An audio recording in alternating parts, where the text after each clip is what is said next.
this point, I'd like to invite Rachel Shell, speaking on children in the trash. Children in the trash. Rachel Shell.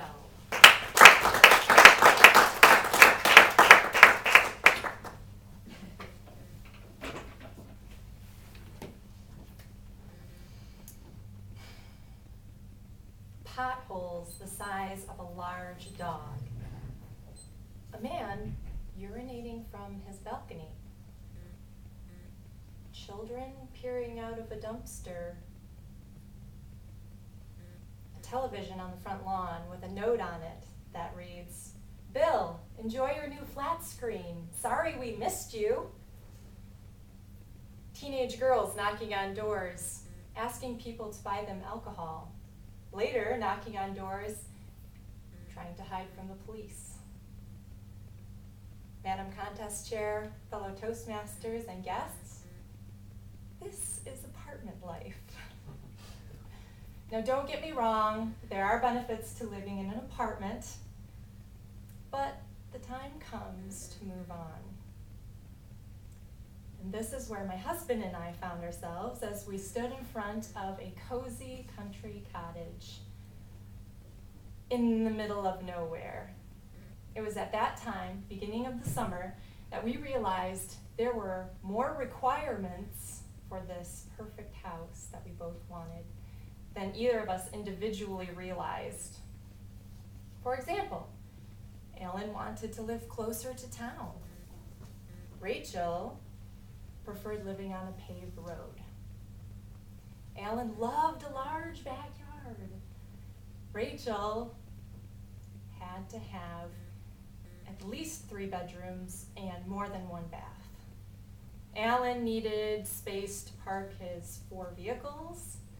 Rachel must have an inviting layout. So, could this house be found? Was it out there? Would they be able to find their perfect home within budget that was in a neighborhood with no children playing in trash bins?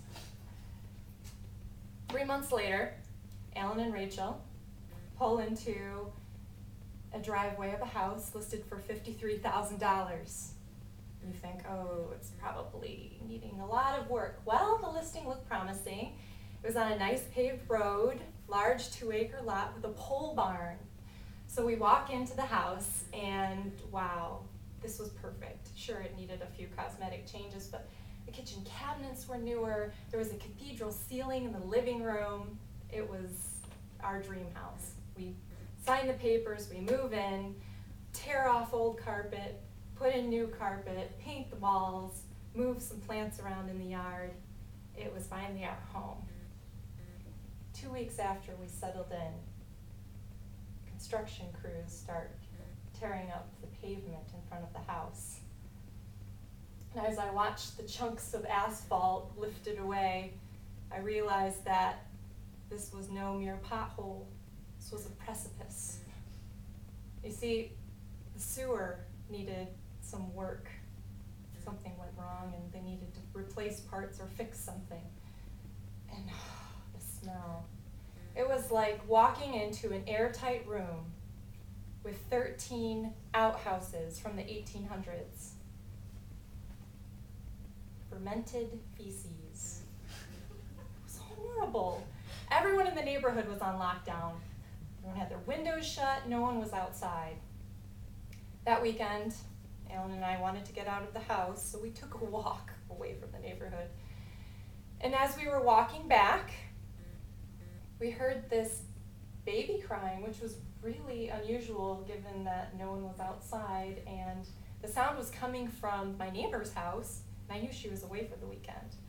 So I walk up to her porch, and sure enough, there's a car seat on her front porch with a note on it that said, "Martha, you beep," some sort of euphemism.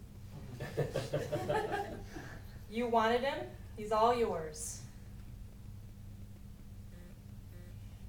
Monday, driving home from work. It's been a long, hard day. I carefully pull into my driveway around the precipice, and as I'm thinking glum thoughts about how I had to call child services on Saturday, I stepped out of my car and looked at my trash bin, which was wobbling back and forth. It suddenly toppled over and garbage spewed over my driveway, and from the midst of the trash, a young boy stands up and looks at me, and I asked him, were you playing in the garbage? He grinned at me, and I said, first of all, you shouldn't be playing in the garbage. It's unsanitary and unsafe. All he did was stoop down, scoop up a handful of refuse, and throw it at me. Splat. Man, I missed that apartment. Madam Contest Chair.